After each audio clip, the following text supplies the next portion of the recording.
Ça ne suffisait pas à Ursula de s'attaquer à la Russie. Non, la Russie c'était trop petit pour l'Europe, trop exigu. Donc maintenant, Ursula a aussi décidé de s'attaquer à la Chine.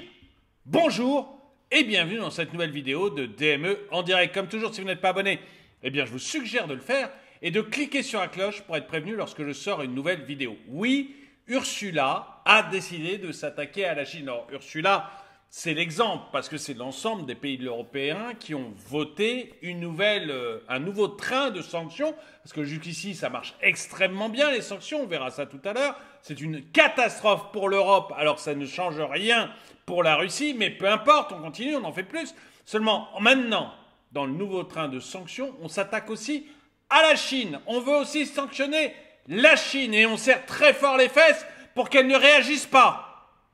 Et vous allez voir, parce qu'il n'y a pas que la Chine, non, on va aussi s'attaquer aux Émirats Arabes Unis, à la Turquie, à l'Arabie Saoudite, à la Corée du Nord, bref, à tous les pays. On va vers une catastrophe d'une taille rarement atteinte. Là, ça y est, je commence à m'énerver. Parce que oui, on va vers une catastrophe d'une taille rarement atteinte. Ces gens nous conduisent tout droit, soit à la ruine, soit à la guerre. Et je commence vraiment à être affolé de voir qu'ils sont incapables de faire marche arrière, même incapables de stopper leur folie. Mais oui, j'utilise le mot folie parce que quand un truc ne marche pas, on verra tout à l'heure que c'est même une catastrophe, non seulement ça ne marche pas, mais c'est une catastrophe. Quand un truc ne marche pas, un homme, une personne sensée s'arrête et se dit ça marche pas, je vais essayer autre chose. Non, là, comme ça marche pas, il faut en faire plus. C'est dingue, il n'y a plus de réflexion. Il n'y a plus aucune réflexion. Bon, je suis désolé, je me suis énervé dès le début de la vidéo, je vous promets que je vais me calmer, mais bon... C'est incroyable. Allons, on va voir ça ensemble. Guerre en Ukraine, l'Union européenne s'entend sur un nouveau paquet de sanctions contre la Russie. C'est le 13e, hein. Les 12 premiers n'ont pas marché, hein. Mais c'est pas grave, c'est pas grave. Continuons dans la même idée, ça va sûrement fonctionner un jour. Nous devons continuer à dégrader la machine de guerre de Poutine, a commenté Ursula von der Leyen, qui marche très bien. C'est-à-dire que je rappelle juste que la production d'armes de Poutine n'a jamais été aussi importante. Et qu'en plus, maintenant, il va acheter des obus en Corée du Nord, qui lui en vend 1 million. Et je fais juste en parallèle ce que produit la France. La France est contente de produire 300 obus, 3000 obus par mois. On est ravis parce qu'on n'en faisait que 1000, on est arrivé à 3000, c'est grandiose. Et au même moment, la Corée du Nord en livre 1 million à Poutine. Mais Ursula, elle est contente parce qu'elle dégrade la machine de guerre de Poutine. Alors que pas du tout, hein. Il n'y a vraiment aucun chiffre qui le montre. Aucun. Aucun. J'ai fait une vidéo hier.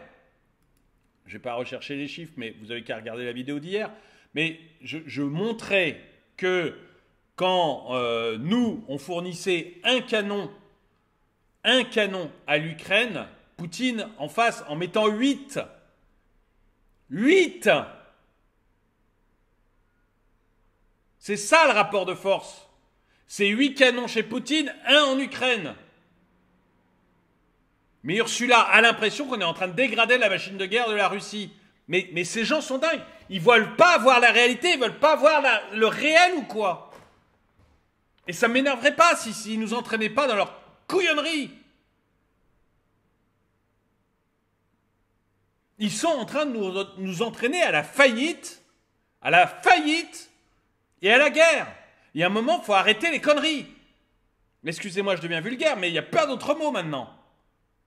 Il y a un moment, il faut juste réfléchir, regarder les chiffres. Il faut regarder les chiffres. Il faut regarder le réel. Je suis estomaqué, moi, quand j'ai lu ça. Parce que l'accord a été passé cette nuit. Quand j'ai lu ça, ce matin, mais je me suis dit, mais ils sont complètement dingues. Mais ils sont complètement dingues. Vous allez voir. Et on s'attaque à la Chine. Enfin, là... Déjà, vis-à-vis de la Russie, je trouve ça complètement couillon. Mais vous allez voir qu'en plus, on s'attaque à la Chine maintenant. Et on se dit pas une minute, tiens, les Chinois vont réagir. Non. Mais ces gens sont des frappadingues, des vrais frappadingues. Ah, je suis désolé, mais là, je sors de mes gonds quand je vois des trucs comme ça. Franchement, je sors de mes gonds. Donc Ursula est toute contente, elle est en train de dégrader la machine de guerre de Poutine. Elle devrait se marier avec Bruno, qui lui a mis la Russie à genoux. Les ambassadeurs des pays de l'Union européenne se sont mis d'accord le mercredi 21 février, donc c'était hier soir. C'est dans la nuit d'hier soir que c'est sorti, ces couillonneries. Sur un 13e paquet de sanctions contre la Russie. Les 12 premiers n'ont rien réussi, pas grave, on en fait un 13e, allons-y. Répétons ce qui ne marche pas, je suis sûr qu'un jour ça fonctionnera. Cette annonce de la présidence belge de l'Union européenne intervient alors que la guerre en Ukraine va entrer samedi dans sa 3e année.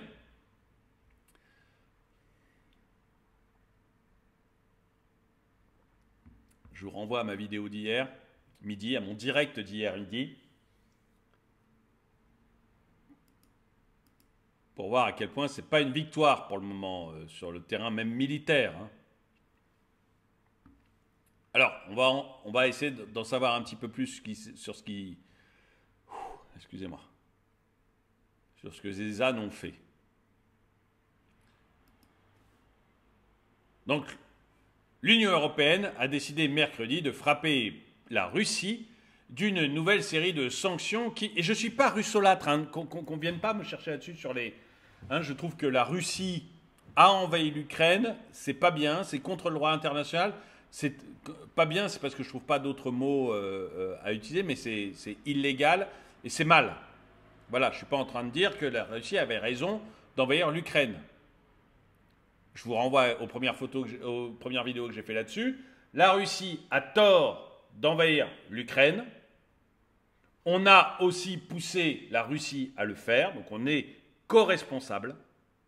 Et la France, quand je dis on, la France l'est. Il n'y a pas que la France, hein, il y a l'OTAN, il y a les États-Unis, mais la France et l'Allemagne sont co-responsables de ça. Mais la Russie n'avait tout de même pas à envahir l'Ukraine. Voilà, je ne suis pas russolâtre ou poutinolâtre.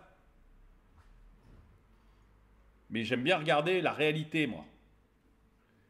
Vous allez voir que le réel va complètement à l'opposé de ce que nous font les pitres.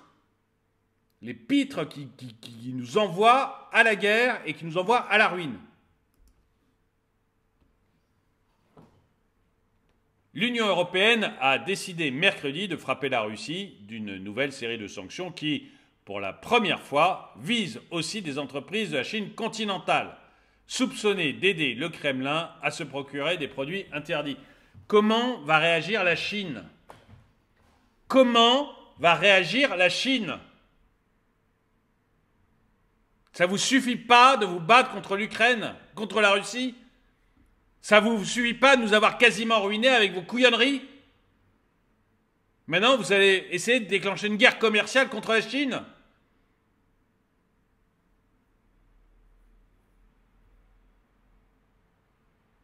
Est-ce qu'il y en a un qui réfléchit aux conséquences de ses actes ?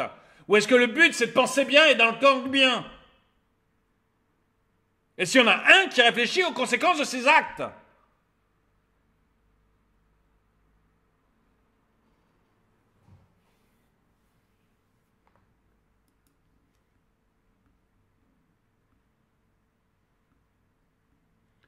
L'Union avait déjà tenté de sanctionner une poignée d'entités basées en Chine continentale, mais les plaintes des fonctionnaires de Pékin, comme c'est étrange, et les réserves de certains États membres avaient empêché cette mesure, les liens de plus en plus étroits entre la Russie et la Chine ont finalement poussé les diplomates de Bruxelles à faire une seconde tentative. Et qu'est-ce qui va se passer ? Vous croyez que les fonctionnaires de Pékin vont se dire « Ah, cool ! Ah, cool, ils sanctionnent nos entreprises, on ne va rien faire, nous. On ne va pas réagir. » Est-ce que vous avez vu quelque part que Pékin est dirigé par un faible, un mou du slip ? Est-ce que vous pensez qu'à Pékin, le patron, c'est le genre à aimer la gay pride, à adorer des danses d'homosexuels, et à avoir une sexualité ambiguë. Je retire un peu ce que je viens de dire, mais ce que je veux dire, est-ce que vous croyez que le président de la Chine, Xi Jinping, est aussi faible que certains de nos dirigeants européens?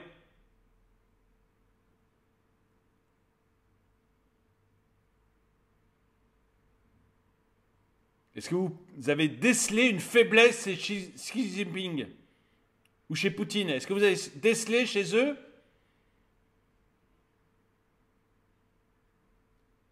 l'acceptation de se faire marcher sur les pieds par tout le monde? Ce que l'on pourrait trouver chez certains de nos dirigeants. J'ose pas le nommer.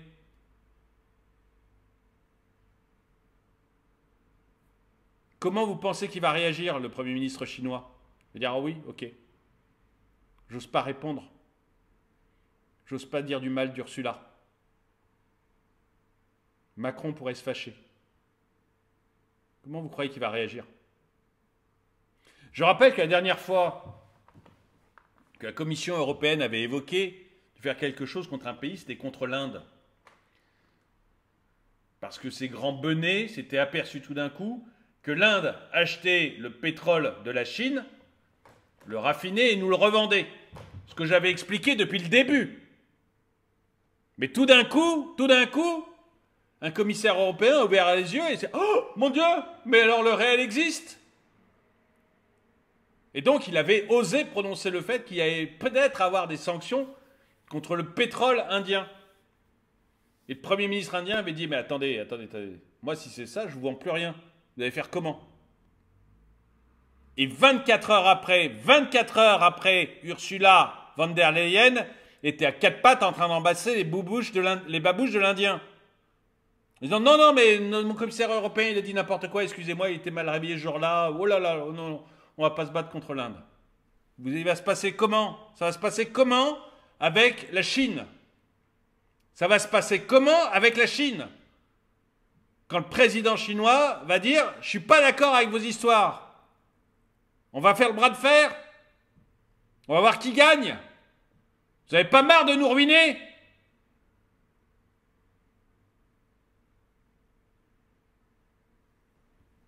Ah, je suis désolé, mais ça m'a énervé ces lectures, mais comme rarement, quoi. 12 trains de sanctions. Vous allez voir le résultat des 12 trains de sanctions. Vous allez voir. Et pas mes mots à moi. Les chiffres du FMI. Dans un journal on ne se peut plus officiel, La Tribune. Journal économique de référence. Vous allez voir les résultats des sanctions. Des 12 premiers trains de sanctions.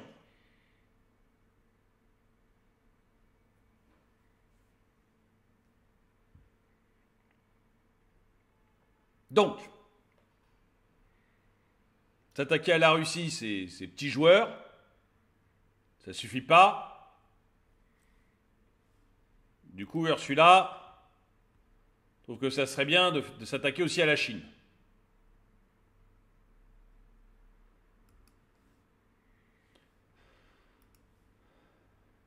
Regardez ce que nous dit notre stratège de génie.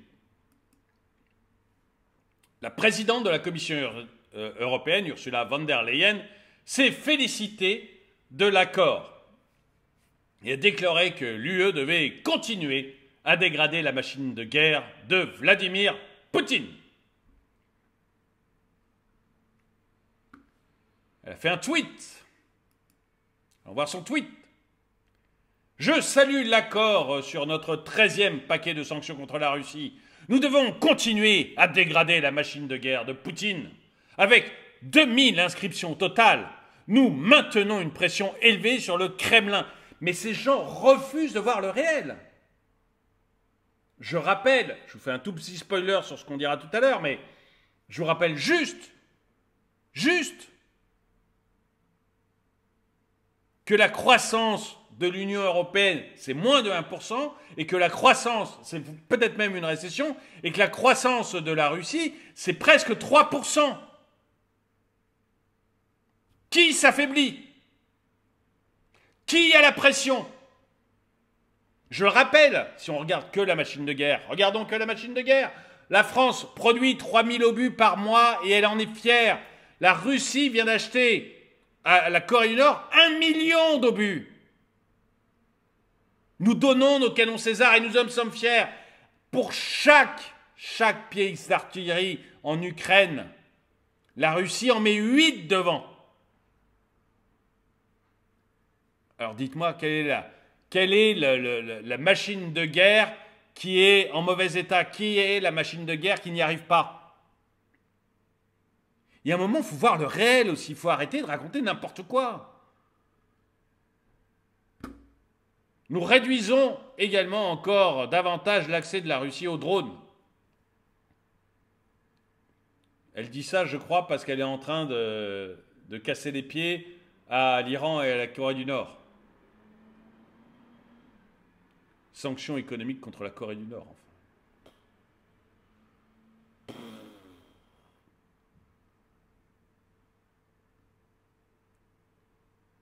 Alors, on va voir ce que les gens répondent. Ah mince, c'est tout en anglais. Je vais pas... You keep the pressure high on Europeans, Madam Unelected President, resign. Donc vous maintenez la pression très forte sur les Européens, Madame la Présidente non élue, démissionnez. But I see Putin winning it anyway. Mais je vois que Poutine gagne malgré tout. We can keep the sanction in place, but people are saying not one more cent sur le drapeau ukrainien. Donc on peut garder les sanctions en place, mais les gens disent, le peuple dit plus un seul centime. Et comme c'est écrit sur fond de drapeau ukrainien, je pense que l'idée c'est plus un seul centime pour l'Ukraine. Bon, les autres réponses sont aussi en anglais, donc je ne vais pas les lire toutes.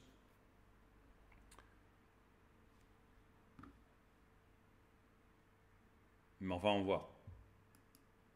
Donc, Ursula est ravie de son accord. Des restrictions commerciales ont également été imposées pour la première fois aux entreprises indiennes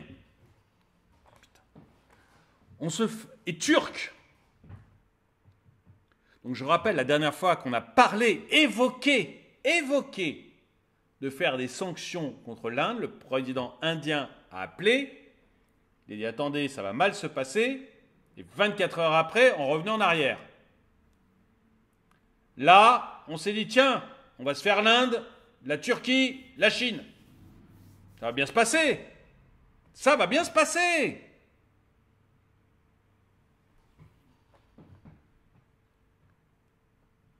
Donc, des restrictions commerciales imposées pour la première fois aux entreprises indiennes. Mais imaginez que le Brésil décide de mettre des sanctions commerciales contre les entreprises françaises.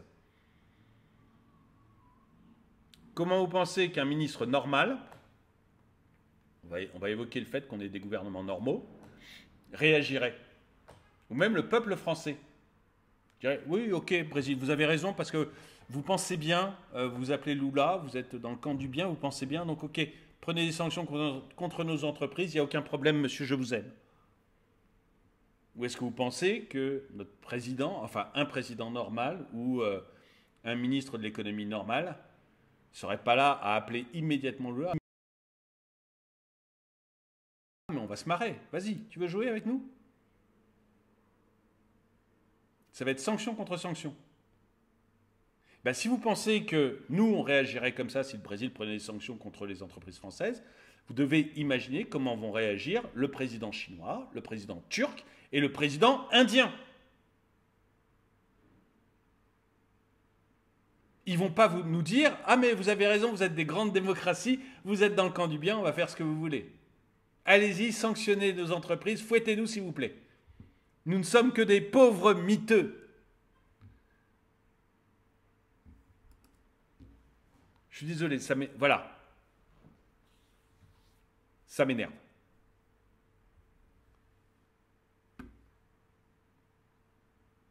Donc, on va sanctionner des entreprises indiennes et turques qui ont contribué à l'effort de guerre de la Russie en l'aidant à accéder à des composants et à des technologies interdits. Par l'Europe, pas par l'Inde, pas par la Turquie, pas par la Chine. C'est des composants et des technologies interdites par l'Europe. Donc les entreprises européennes doivent s'y soumettre, ok. Les entreprises indiennes, turques et chinoises, ils font bien ce qu'ils veulent. Il faut arrêter de croire, c'est bien pensant, croire qu'on est encore dans des colonies, que la Chine, ça appartient encore au Royaume-Uni, l'Inde aussi, avec les comptoirs français peut-être. C'est plus des colonies. Ils font ce qu'ils veulent. Et c'est marrant que ce soit les bien-pensants. Remarquez, c'est la gauche bien-pensante qui a créé les colonies, hein. C'est pas moi, c'est Jaurès. Donc c'est bien la gauche bien-pensante qui a mis en place les colonies. Ben ça leur manque. Visiblement, ça leur manque. Parce qu'ils ne supportent pas que la Chine, l'Inde, la Turquie fassent des choses différemment de ce qu'a décidé l'Europe.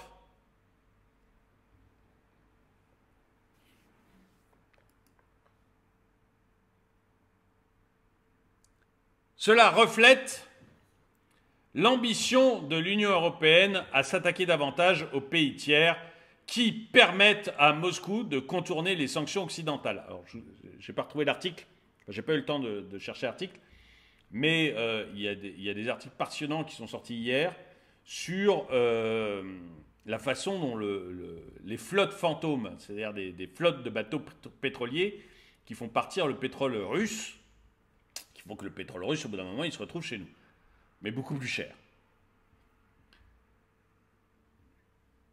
On se fait, mais on comprend que la Russie se développe bien et que nous, on soit en dessous de tout, quoi. Parce que oui, il y a du contournement, mais facile. Facile.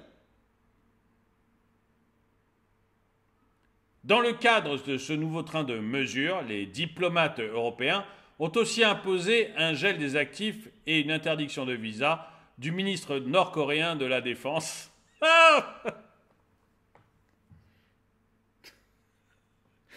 Ouais, ils sont au courant que la Corée du Nord, c'est une dictature communiste et que... et que s'il y a bien un truc dont se fout complètement Kim Jong-un, c'est le visa de son ministre nord-coréen. Oui, son ministre de la Défense, mais alors il n'en a rien à taper du visa du ministre de la Défense. Mais on parle d'une dictature où le dictateur a fait tuer son frère avec un missile. On parle d'une dictature où le dictateur a éliminé la moitié de sa famille. Physiquement éliminé. Est-ce que vous pensez une seule seconde qu'une sanction contre le visa de son ministre de la Défense, ça va le faire changer d'avis? Est-ce que vous pensez une seconde que ça va le faire changer d'avis? Mais vous êtes des grands malades. Vous croyez que la Corée du Nord, qui vient de vendre 1 million d'obus à la Russie, va se dire « Ah bah non, bah finalement on va plus livrer d'obus parce que notre ministre de la Défense, il peut plus se déplacer comme il veut. »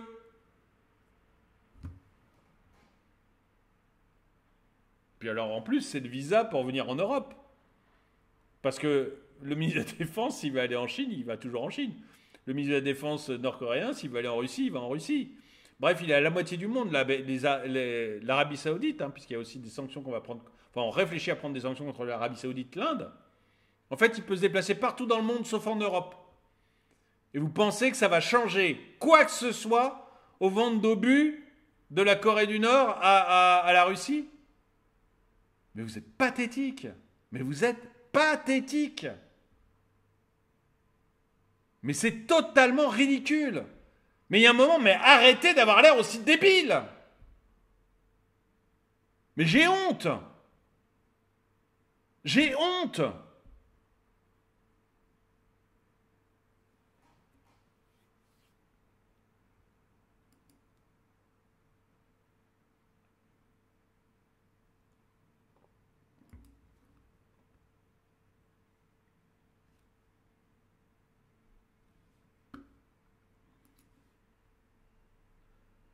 Alors, on va voir les échanges commerciaux avec la Chine.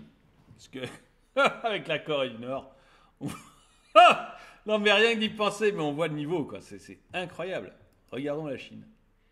Les échanges commerciaux entre la Russie et la Chine ont atteint un niveau record de 240 milliards de dollars contre 213 milliards, soit 213 milliards d'euros en 2023. Ils n'ont jamais autant commercé. C'est bien, on réussit nos affaires, on est en train de monter un super commerce entre les BRICS contre nous. C'est très bien, c'est une bonne réussite, bravo. Selon les chiffres des douanes du gouvernement chinois, ce chiffre dépasse largement l'objectif de 200 milliards de dollars fixé par les deux pays. 20% de mieux. Voilà. Tout va bien. L'approbation du paquet a été délibérément programmée pour coïncider avec le deuxième anniversaire de la guerre en Ukraine. Et ça, vous voyez, c'est samedi. Et vous voyez, c'est vraiment l'envie du je pense bien. La réalité, vous voyez, la réalité, on va se fâcher avec les Chinois. La réalité, on va se fâcher avec les Indiens. La réalité, on va se fâcher avec les Turcs. Bon, la Corée du Nord, ça fait longtemps qu'on fait rien avec eux, donc on s'en fout. Mais on prend des sanctions qui servent à rien, mais c'est pas grave. Il y a d'autres pays comme l'Arabie Saoudite, etc., qui sont dans le collimateur. Je ne sais plus où j'ai vu ça. La liste des pays avec lesquels on est en train de se fâcher. Enfin, c'est du grand délire. Attendez, j'essaye de vous retrouver la liste des pays avec lesquels on est en train de se fâcher. C'est du pur délire. Alors, c'est pas là. Je vais bien le trouver. Hein. Donnez-moi une seconde. Ah, c'est terrible, je ne l'ai pas surligné. Si, la liste des pays avec lesquels on est en train de se fâcher. La Chine, les Émirats Arabes Unis, la Turquie, le Kyrgyzstan, on s'en fout peut-être un peu plus, le Kazakhstan, on s'en fout peut-être un peu plus, l'Ouzbékistan aussi, la Serbie, l'Arménie, sont dans le collimateur de l'Union européenne depuis des mois. Et l'envoyé spécial David O'Sullivan se déplace d'un pays à l'autre pour tenter de convaincre les gouvernements d'en faire plus. Donc, l'Inde, c'est bon. La Turquie, c'est bon. La Chine, c'est bon. Donc maintenant, il reste encore les Émirats Arabes Unis avec lesquels on n'est pas fâché. Est-ce qu'il y a un moment où on peut arrêter? C'est-à-dire qu'on est complètement en train de se fâcher avec tout le monde pour des trucs qui ne marchent pas, quoi. Mais c'est incroyable. Et tout ça, c'est-à-dire qu'on se fâche avec la moitié de la planète, pour avoir le badge « Je pense bien », pour pouvoir dire, au bout de 2 ans de guerre, regardez, on a pris le 13e paquet de sanctions. Le 13e! Uniquement des badges de « Je pense bien ». L'utilité, est-ce que ça marche? On s'en fout. On s'en fout, on veut juste bien penser. Arrêtez un peu.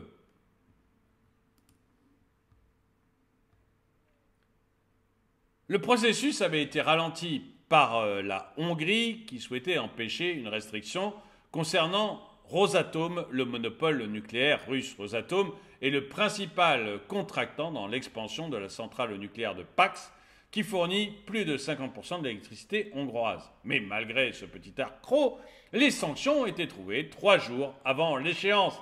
Chine symbolique, l'échéance symbolique, que s'était imposée la Hongrie pour marquer les 2 ans de l'invasion de l'Ukraine par la Russie, contrairement à l'année dernière où l'Union européenne avait failli rater cette étape.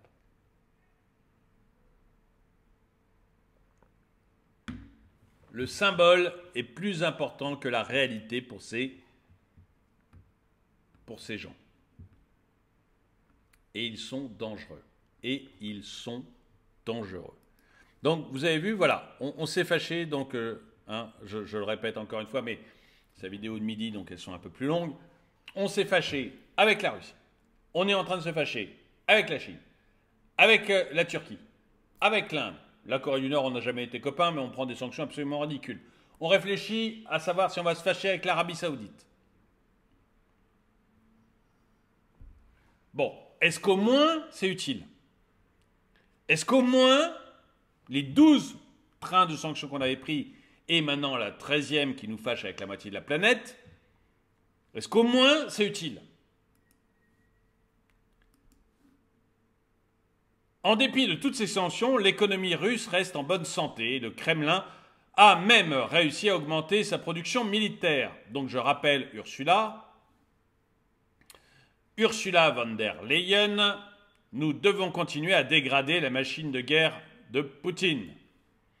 Heure active, le Kremlin a réussi à augmenter sa production militaire.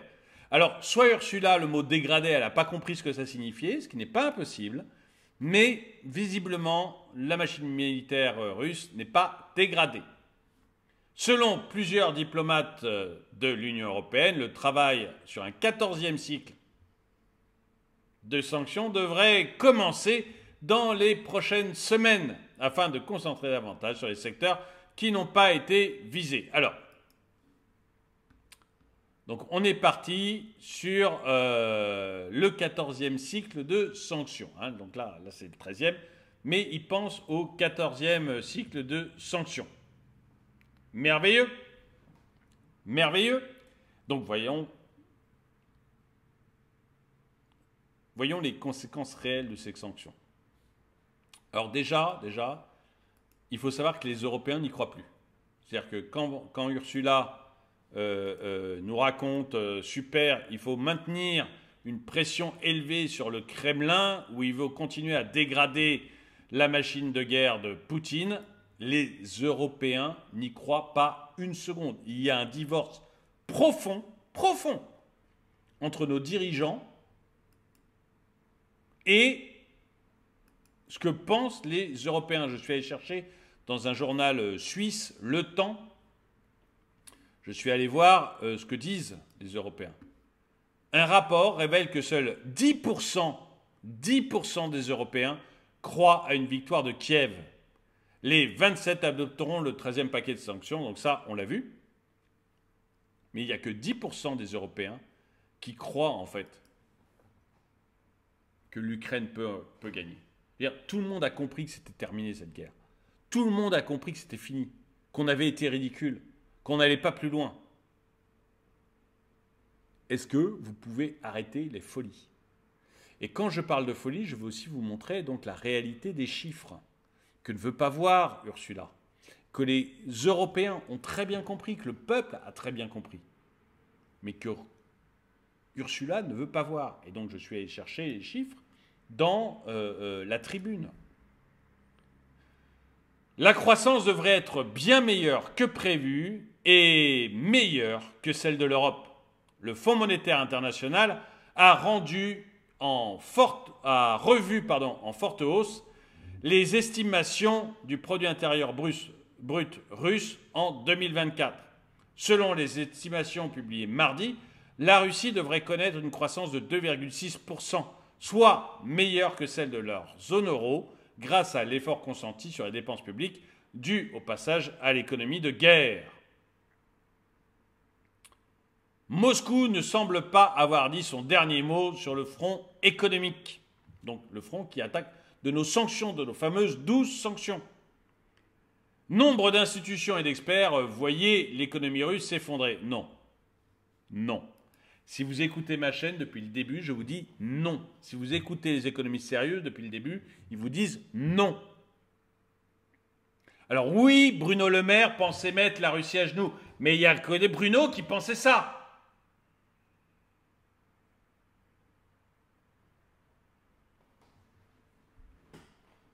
Donc non. Oui, si vous écoutez Ursula, oui, si vous écoutez Bruno, oui, si vous écoutez les économistes financés par les États. Mais les indépendants, vous disiez tous, non, ça ne va pas se passer comme ça.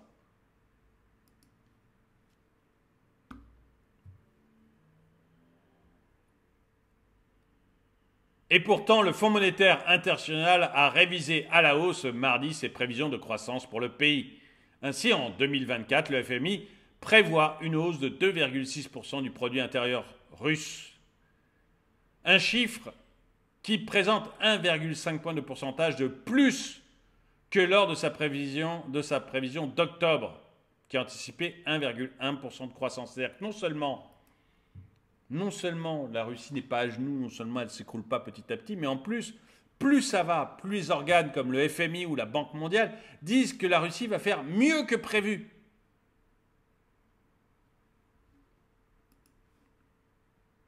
C'est même mieux que la croissance attendue en zone euro. Celle-ci ne devrait pas dépasser 1%, 0,9% de croissance. Et pour cause, elle a été une nouvelle fois plombée par l'Allemagne, le moteur de l'Europe.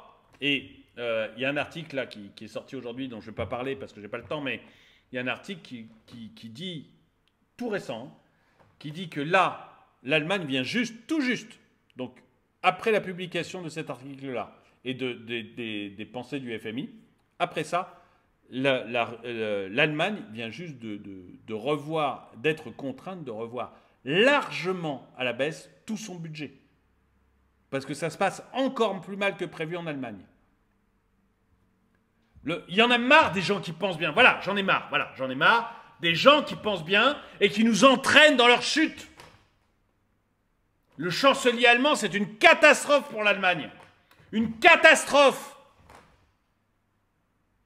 Ce pays était un miracle industriel. Il y avait tout devant lui. Il faisait peur à Donald Trump, il faisait peur aux États-Unis. Et à cause de la bien-pensance, à cause des écolos et à cause de la bien-pensance, ce pays s'effondre sous nos yeux. Alors, je ne vais pas verser trop de pleurs sur l'Allemagne, mais enfin je serais allemand, ça me titillerait un tout petit peu de voir mon pays s'effondrer. Et il se passe la même chose en France. À cause de la bien-pensance, à cause des écologistes. Mais il y en a marre.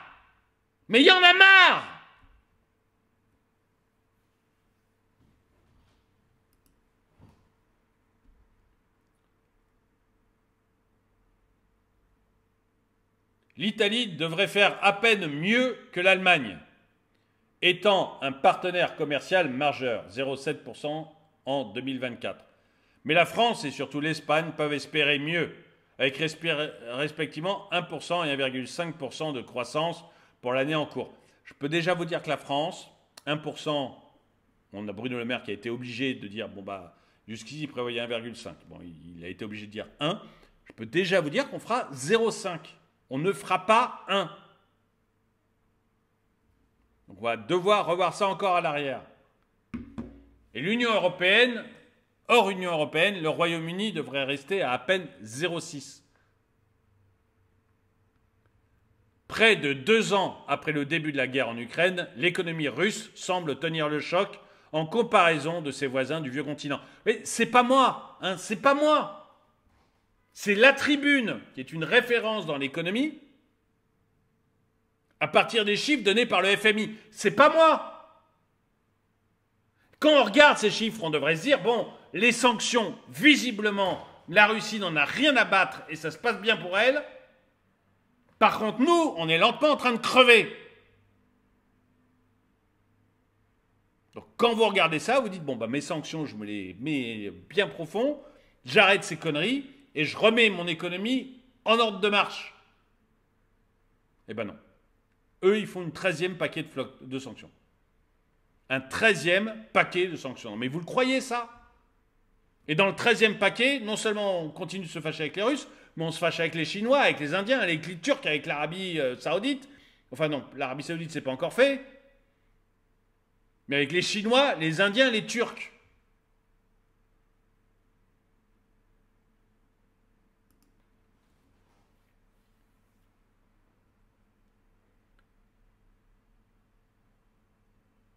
Des chiffres qui servent la rhétorique du Kremlin. Bien sûr, ils auraient tort. Vladimir Poutine martèle régulièrement que les sanctions échouent à mettre à genoux l'économie de son pays. Et en plus, il se paye la fiole de notre Bruno. Écoutez, je ne sais pas, dites-moi ce que vous en pensez. Est-ce que vous pensez qu'avec le 13e train de sanctions qu'on vient de prendre, l'affaire est dans le sac, c'est réglé, la Russie va être à genoux? Est-ce que vous pensez que ça y est, qu'on a trouvé la solution? Qu'en s'attaquant à des entreprises chinoises, à des entreprises indiennes, à des entreprises turques, on va régler le problème. Et que demain, l'Ukraine sera libre. Est-ce que vous pensez qu'en interdisant au ministre de la Défense nord-coréenne de venir en Europe, on a réglé le problème que la Corée du Nord ne livrera plus jamais d'obus à la Russie?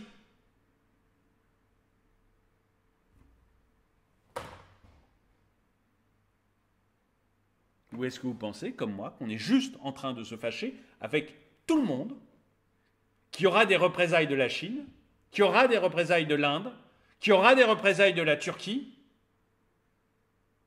parce qu'a priori leurs présidents ne sont pas des fioles, ce sont des gars un petit peu nerveux, et que c'est encore nous, le peuple européen, qui allons payer les pots cassés. Tout ça pour que nos dirigeants puissent montrer au monde entier qu'ils pensent bien le jour de la 2e anniversaire de l'invasion de l'Ukraine par la Russie. Dites-moi ce que vous en pensez. En tout cas, merci d'avoir regardé cette vidéo. Mettez-lui un pouce vers le haut, commentez-la, partagez-la. Merci à tous ceux qui soutiennent la chaîne. Moi, je vous dis à très bientôt.